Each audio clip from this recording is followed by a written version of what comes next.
Welcome to SC Awards 2026. I'm Mike Shema. Joining me today is Garrett Hamilton, CEO and co-founder at Reach Security. Garrett, thanks for being Mike. here. Yeah, thank you. Thanks for having us. And congratulations. This is pretty impressive with your awards here at SC Awards. And tell us a little bit about, what did you win for? So CTEM. Tell us a little bit more about what those letters mean. Yeah, so yes, another acronym in security. But fundamentally, this is about being able to reduce a company's exposure in a prioritized manner.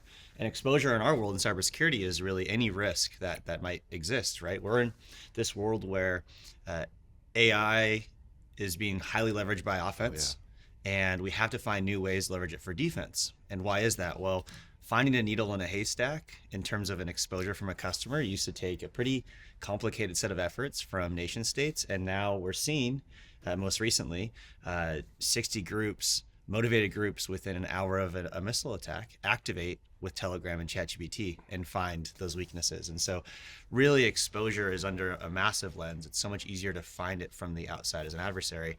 And so anybody that's in this space, including us, has to be focused on how can we move at the speed appropriate to make sure we identify and reduce that exposure over time.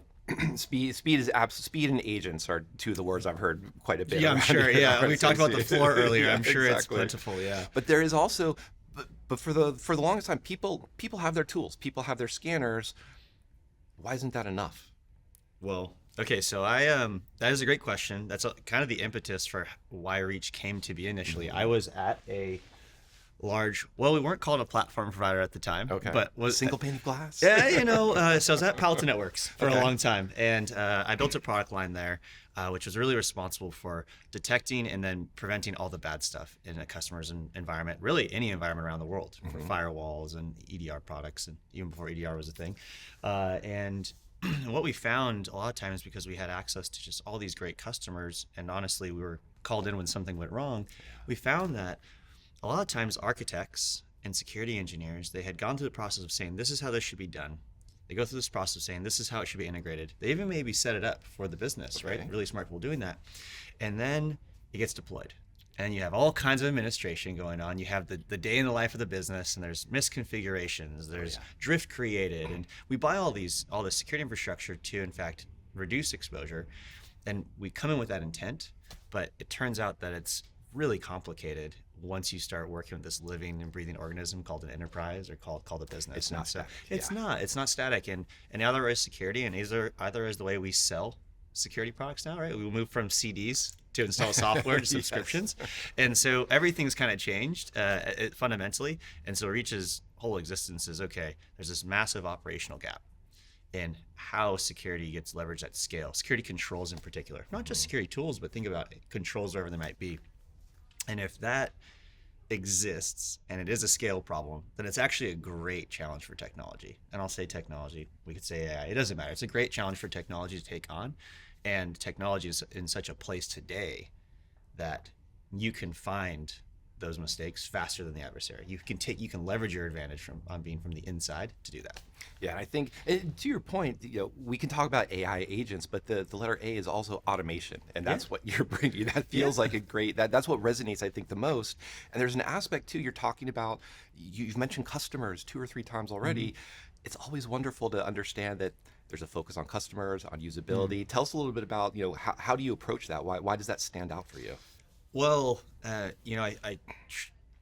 when we started the company, and I've just had this opinion for a while, that the next decade or two of every industry is going to be how you can create operational efficiency. And I got to say that before AI became this prominent thing, and agents now and LLMs and everything that's kind of really manifested itself over the past few years, although it's been in existence for a while. And if you're going to focus on those problems, that means you have to truly understand how your customers get that work done. Because if you can, then they get to go home earlier. They don't get woken up as much. And so that maniacal focus on, what does the workflow or what does the experience of this customer look like today? What do we keep but automate? And then what do we change fundamentally in a process? Do we need to have user input? I came from a world where my signatures that I would release for my product had to get approved by humans first. And then we got to 24 hours.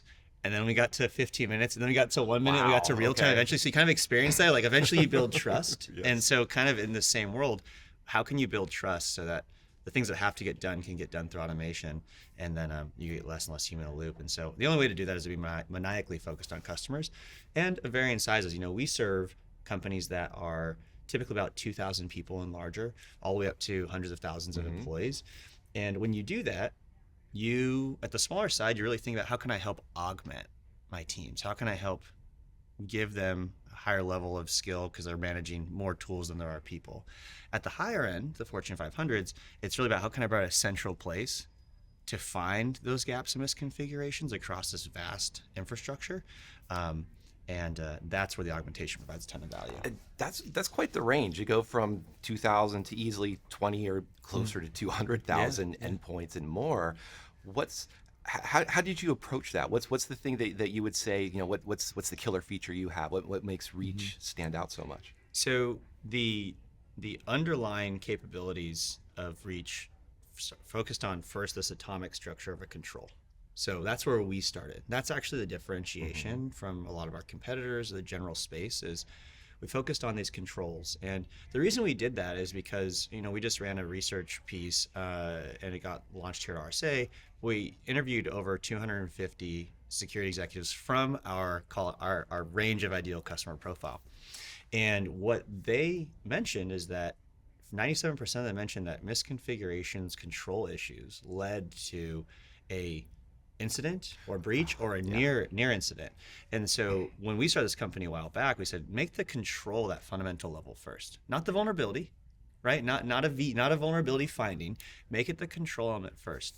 And if you do that, it turns out, if you choose that as your atomic structure, you really get to layer on capabilities on top of that over time that are ubiquitous in terms of their value to range, like drift, configuration drift, or configuration rot. If you've ever been in security, you've experienced this. Even if you haven't been in security, like even in your car, right? It doesn't matter. You've experienced drift of some type. And so whether you're big or small, there's drift there that is a challenge. You have cases like posture management. Well, we've been doing this for a while. So over the past decade, there's infinite letter PM, right? Infinite letter PMs. And so it turns out these are just problems that always have existed. And it's been something that's been tried before. There's a whole space created 2 decades ago for networking only. That gives you good indication that it's been an issue for at least 2 decades. And so we're able to really capitalize on that and build an architecture that, starting at that control graph level, we can layer modeling on, we can layer pieces on to solve common use cases that everybody struggles with. Yeah, and I appreciate that attention on control. Bring in the other word that starts with C is CVEs, and that's what for the last 2 decades people have been chasing those. Here's a new one. There'll be 50 more CVEs by the time we finish. Oh yeah.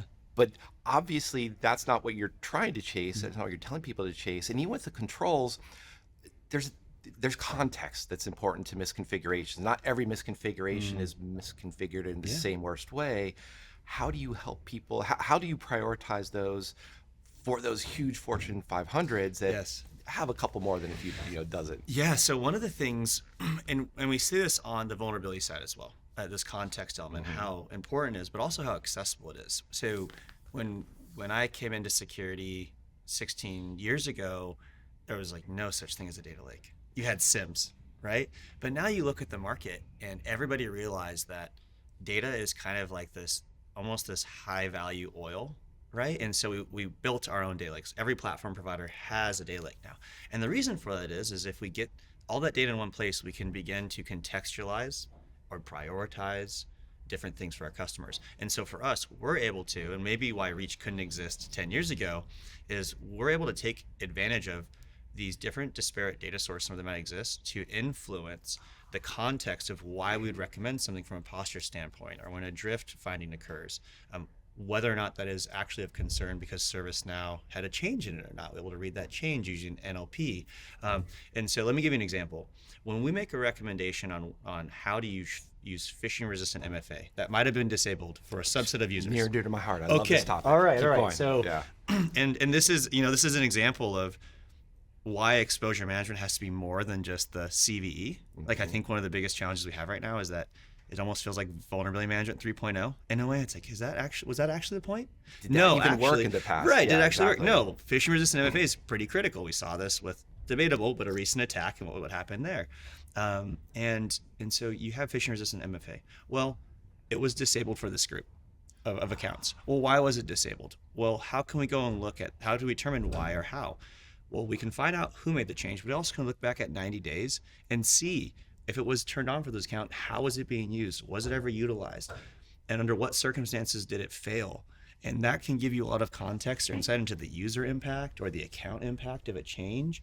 And so a misconfiguration actually might have been, well, we turned this off to look at it and see what's going on, then we just never turned it back on, right? And so, process, all that context now, all that data exists in disparate places, and now we have the ability to bring that together and provide you that view here at Reach. And that's, if you want to make meaningful change in progress, I think that's why you brought up a misconfig, whether or not a Fortune 500 really cares about it. Is it really misconfig? Is because if you can bring that context, you can actually close gaps and get the work done. Because we all want to do a great job. Security teams want to do a great job. IT doesn't want to open up gaps and make the CEO prone to an attack. No one wants to do that. But we have to also run the business. And too many times do we hear, oh, I don't turn that on because it's too noisy, or oh, it disrupted this thing. Well, now we have the data to really tell us the story. Yeah. And I think that's really powerful. I mean, that was, to go a little bit of history, that was the classic problem with initial WAFs. Well, we have one, but we didn't want to deploy it. And at the time, it was even a WAF appliance, too. Yeah. But they're worried about, don't want to block any traffic. Oh, WAF appliances, yes. Yeah. Now, obviously, we're in the era that I don't think we can find any appliances on the RSA Expo floor. I don't think you have an appliance, but you were describing data lake. What does it look like to roll out Reach Security? Sure. Yeah. So what we don't want to do is build our own data lake, right? So we build a graph layer that is fed into by a series of different APIs into management interfaces. So think of this: we just connect to a management interface, and I use management interface in particular because there are, say, if you have appliances, on-premises appliances or virtual appliances that are not exposed to the internet, we have a small little, we love our names, called Outreach, a little container you deploy inside and brings things out. Yep. And for my CTO, my co-founder, we've been working together for 16 years. He has lots of good names, but APIs that we leverage, and we pull back only specific information that we need, configurations, those types of details. And if we ever want to build context on a finding or a misconfiguration or a drift, we can go out and make that request dynamically versus funneling everything in. And the point is, like, it's lower cost for the lower cost for our customers. They already have it there. So now you're telling, like, do we triple, quadruple, whatever, increase the amount of data we hold. And so by doing it that way, it's both fast and allows us to be more capable, I think, over time, right? Richer queries, less data to store, less of the need to, like, have that reliable source with us versus basically make valuable the data they already have, or logging, or kind of nudge them to say, well, if you log a little bit over here, it will be this much more helpful for you. Absolutely. So you also mentioned, for maybe Reach couldn't have existed 10 years ago. I won't ask you to predict 10 years from now, but a year from now, what should people be looking forward to? What do you have in the pipe? Right. So I think one of the the biggest things that we've struggled with as an industry, and I already alluded to a little bit, is that we've been heavily CVE focused or vulnerability focused. And those will continue to be things attackers look for and find. But attacks as of recent are showing that it really is any weak link that matters. And so how do we make sure that we pay attention to how we're securing all of our asset classes, whether it be a human being, a device, a laptop, a cloud resource? How do we ensure that we understand where all of those assets are? So classic asset management problem, which needs to be solved. And then how do we ensure we can bridge the gap between whether or not I have coverage of my controls, what are those controls set to be today, and then what is the posture that I should adopt to mitigate the CVEs, to reduce phishing risk, to do all of that.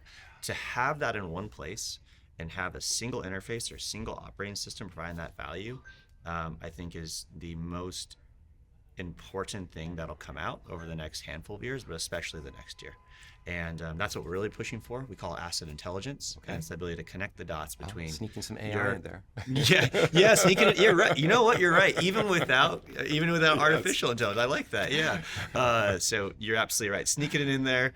That'll probably cause some issues with SEO, but we'll get. But it's still an important. But as you pointed out, assets. It's one of those classic problems that from the early days of security. Easy to say, but really hard to do. So any type of help that's coming sounds appealing to me. Yeah, thank you. Again, that context window, right? The context is, what can you tell me about how I'm protecting this asset because it'll drive prioritization, it'll drive action.